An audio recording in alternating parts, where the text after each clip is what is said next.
तो क्या हुआ महाराज, रात में तो अच्छे खासे खा पी कर सोए थे, अब पता नहीं चला, डॉक्टर तो हार्ट अटैक का कह रहे हैं, पता नहीं चला कुछ अचानक रात में क्या हो गया। हम लोग सुबह सोकर उठे और जगाया, बहुत जगह नहीं, अस्पताल लेकर भागे तो डॉक्टर ने वहां पर मृत घोषित कर दिया। हुआ क्या ये डॉक्टर भी नहीं बता पा रहे हैं। और भगवान की कृपा हो जाए महाराज, तो ऐसे भी लोग मिलते हैं कि महाराज अब तो हमारी उम्र भी पूरी हो गई, 100 कुछ साल के हो चुके हैं, लगता है हमारी फाइल खो गई है, क्या है मामला। अब मृत्यु तो हम बिल्कुल नजदीक हैं, हम तो 10-20 साल ऊपर चल रहे हैं और कुछ वहां शायद फाइल खो गई है, और अच्छे खासे स्वस्थ 3 किलोमीटर आज भी मॉर्निंग वॉक कर रहे हो, और 115 साल तो अपने मुंह से बता रहे हैं। हो सकता है उनका शरीर देखकर लग रहा था और हो।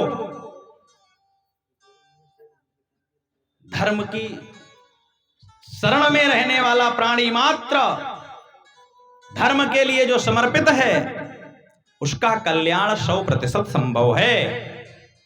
जब हम अपने मन से यह मान पाए कि यह मेरा कुछ नहीं है, लेकिन यह आए कैसे, इतनी आसानी से तो ये छूट नहीं सकता। तो सूत जी शौनकादिक ऋषियों से कहते हैं कि आपने किसी कन्या को देखा है, उससे आपने कुछ सीखा है? नहीं सीखा महाराज। एक कन्या से सीखिए। एक घर में पैदा होती है कन्या, 20 साल 25 साल उसी घर में रहती है, और जिस दिन पिताजी एक सुंदर वर देखकर उसका विवाह कर देते हैं, उसी दिन से इस घर को वो एकदम मोह छोड़ देती है। एक ही बार में, एक ही झटके में 25 वर्ष तक वो यहीं थी, यहीं पली, यहीं बढ़ी। किसी ने प्रश्न किया आपका घर कहाँ है, तुरंत उसने पिताजी के घर की ओर उंगली उठाई कि ये है मेरा घर, ये है हमारे पिताजी, ये है हमारा भैया, ये है हमारी दीदी, ये है हमारे चाचा। और जैसे ही अचानक, जैसे ही विदाई पिताजी ने अश्रु बहा के किया, अश्रुपात करके जैसे ही विदाई की, सब कुछ वैसे का वैसे ही था। और 2 महीने बाद आप मिलकर देखिए तो वो तुरंत यही कहती है, वो है हमारा मायका, हमारा घर तो यहां था, हम यहां आ गए। वो हमारे पिताजी हैं, भाई हैं, पति हमारे ये हैं, ये हमारी सास है, ये हमारे देवर थे, सब कुछ वैसा ही। आज अगर पिताजी संदेशा भेजते हैं कि घर में खाना बनाने वाला कोई नहीं है, 2-4 दिन के लिए आ जाओ, तो तुरंत पुत्री का ही जवाब होता है कि बेटे को स्कूल जाना है और उसको भी खाना देने वाला कोई नहीं है, अब हम आएंगे तो हमारा यहाँ मामला सब गड़बड़ा जाएगा। अभी ज्यादा दिन गए नहीं हुआ था उसको, 2 ही 4 साल हुआ, 2 ही 4 साल में सब कुछ बदल गया। कैसे बदल गया, चिंतन का विषय है, मनुष्य को सीखना चाहिए इससे। हम पृथ्वी पर आए, सब कुछ हमारा है, लेकिन हमने इसको अगर अपना मान रखा है तो हमारा है। अगर हम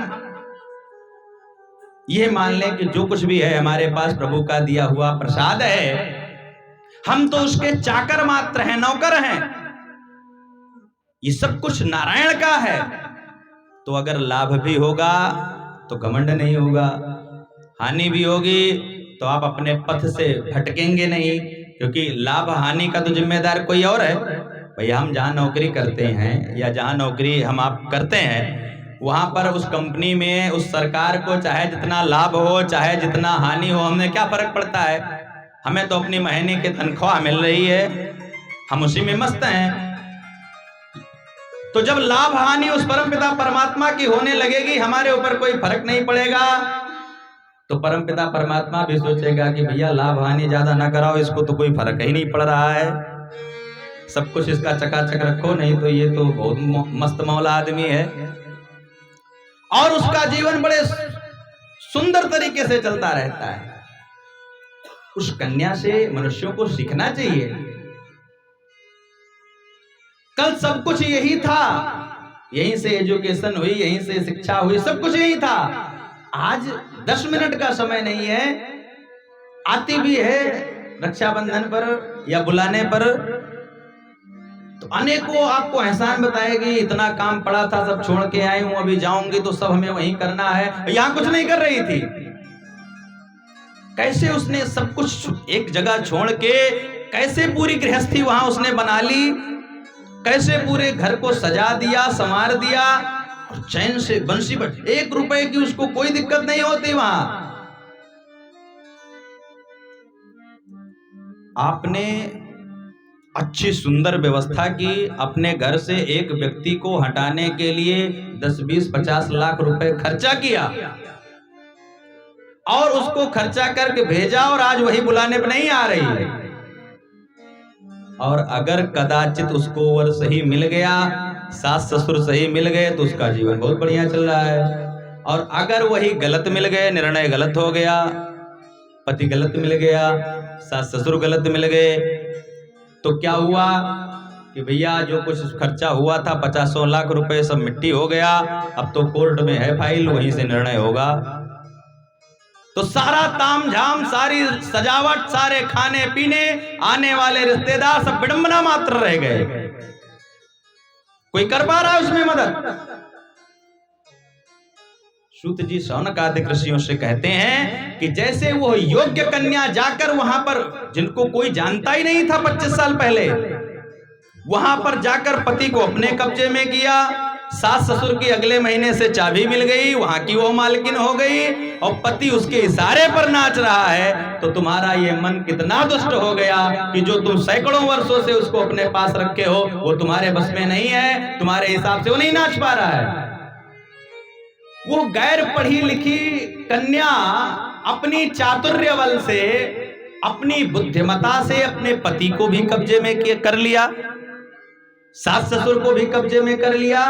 देखिए उसने कितनी बुद्धि लगाई और सब आज उसके पूरे कब्जे में है, घर की मालकिन बनी बैठी है, दिन भर पति कमा रहा है, पसीने बहा रहा है, कैसे भी पैसा लाकर उसको दे रहा है, सारी भोग सामग्री की मालकिन वो है।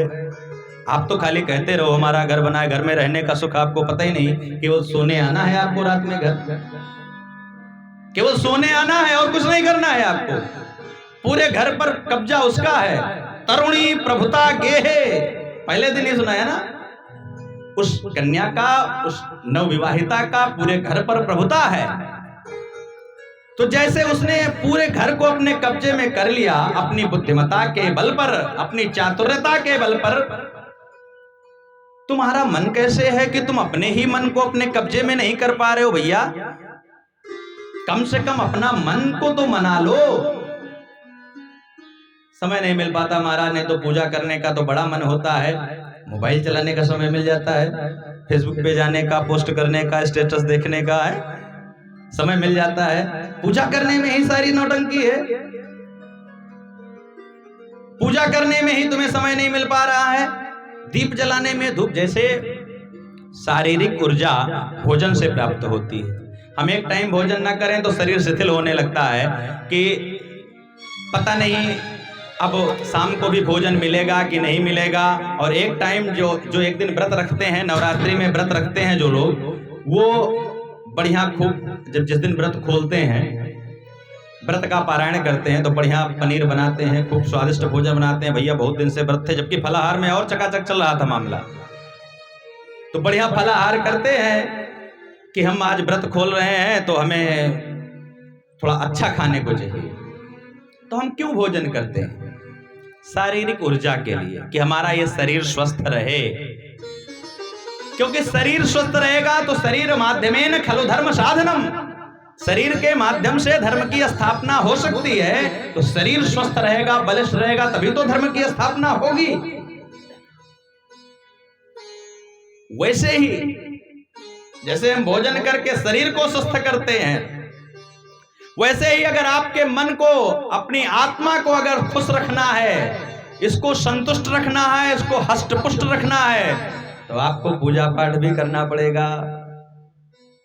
मन अशांत रहता है महाराज, 4 माला ये मंत्र जपिए, मन आपका शांत होना प्रारंभ, यही तो बताते हैं ज्योतिषी। किसी ज्योतिषी के पास आप जाइए, उससे कहिए कि मन हमारा बड़ा अशांत रहता है महाराज, तो क्या सलाह देगा? आप फला मंत्र लेकर जाइए, 4 माला इसको जपवाइए या जपिए, आपका मन शांत हो जाएगा।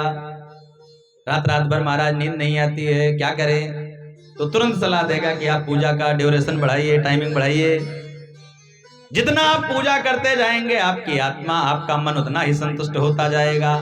तो जैसे हम भोजन करके शरीर को बलिष्ठ कर रहे थे, वैसे ही अगर आत्मा अशांत है, मन अशांत है, तो हम पूजा पाठ, धर्म, अनुष्ठान, ध्यान लगाकर, ध्यान कैसे किया जाता है? आंख बंद कर लिया,